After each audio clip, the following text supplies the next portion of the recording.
بسم اللہ الرحمن الرحیم نحمده ونصلی علی رسولہ الکریم اما بعد۔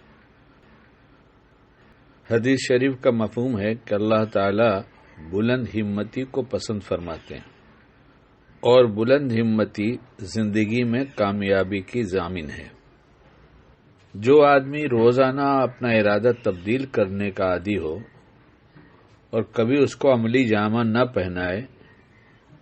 وہ آدمی کبھی کامیاب نہیں ہو پاتا۔ جب کسی مضمون کی کوئی بات سنتا ہے اور اسے سمجھ میں آتی یہ بات کہ یہ کام بہت اچھا ہے اور میں بھی کروں گا، لیکن جب وقت آتا ہے تو وہ ہمت کو استعمال نہیں کرتا اچھے کام کے لیے، اور اپنے مخالف یعنی نفس و دشمن کو جو اس موقع پر ترغیب دیتے ہیں ابھی رہنے دو، اس کام کو بعد میں کر لینا، اور یہ دونوں دشمن ہی اصل میں ہمارے دشمن ہیں۔ ہم نے اگر ان کو دشمن سمجھ لیا اور ان سے اپنے آپ کو بچانے کی کوششوں میں کامیاب ہو گیا تو پھر یہ بہت امید کی جا سکتی ہے، اور بہت سے تجربے کار لوگوں نے کر کے دیکھا ہے کہ باقی دشمن خود زیر ہو جاتے ہیں یا دوست بن جاتے ہیں۔ اس لیے اصل دشمنی انہی سے ہے، اور بلند ہمتی کی یہ بات ہے کہ ہم یہ طے کر لیں کہ جب ہم کہیں کوئی اچھی بات پڑھیں گے، سنیں گے، اور اس وقت ہماری نیت میں بات ہوگی کہ یہ عمل ہم بھی کریں گے اور اس عمل کے جو فوائد ہیں وہ ہم بھی حاصل کریں گے، تو جب اس کا موقع آئے گا تو نفس شیطان دونوں مل کر اسے ٹالنے کی کوشش کریں گے۔ وہ یہ نہیں کہتے کہ یہ مت کرنا، بلکہ وہ ہمیشہ یہی ترغیب دیتے ہیں کہ اس وقت نہیں، بعد میں کر لینا، اور جو ہمت کر کے اس وقت کر لیتا ہے بس وہ جیت گیا اور نفس و شیطان ہار گئے، اور جس نے ان کی بات مان لیا وہ ہار گیا۔ اور یہ ایک عجیب بات ہے کہ جب ہمت کی ارادہ کیا اور نفس شیطان کے کہنے سے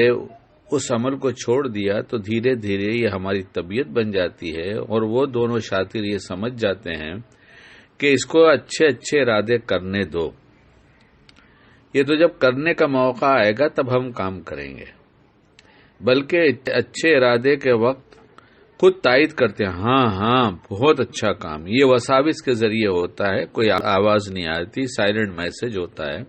بہت اچھا کام ہے، ضرور کرنا۔ اور میں نے کئی دفعہ اس بات کو اس انداز سے بھی کہا کہ ٹہلنے کے فائدے، یعنی صبح سویرے یا کسی موقع پر جب پیٹ کچھ خالی ہو، بھرا ہوا نہ ہو، تو اس وقت کا ٹہلنا بہت نافع ہوتا ہے،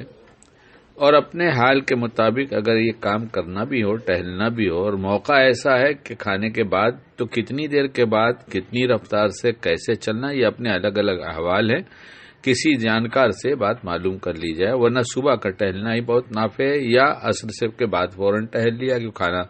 مغرب تک ہوتا ہے یا مغرب کے بعد ہوتا ہے۔ اور اس کے فضائل ٹہلنے کے اتنے ہیں کہ کتابیں تلاش کر لیں، بیانات سن لیں، پوری صحت کا دار و مدار اسی پر ہے تقریباً۔ بیماریاں قریب نہیں آتی، صحت مند آدمی ہوتا چلا جاتا ہے۔ تو اس کے فضائل سننے کے بعد ارادہ کیا کسی نے کہ میں بھی اب کل سے ٹہلوں گا، تو نفس شیطان خود ترغیب دے کر جلدی جلدی واکنگ شوز ہے اور ٹریک پائجامہ ہے اور ٹی شرٹ ہے خریدواتے ہیں، لیکن یہ سب لانے کے بعد 2-3 دن ٹہلنے کے بعد پھر وہ اپنے ارادے میں کمزور ہو جاتا ہے اور عمل نہیں کرتا، اور یہ ارادہ بدلنے میں، اس کی کمزوری میں نفس شیطان شامل ہوتے ہیں۔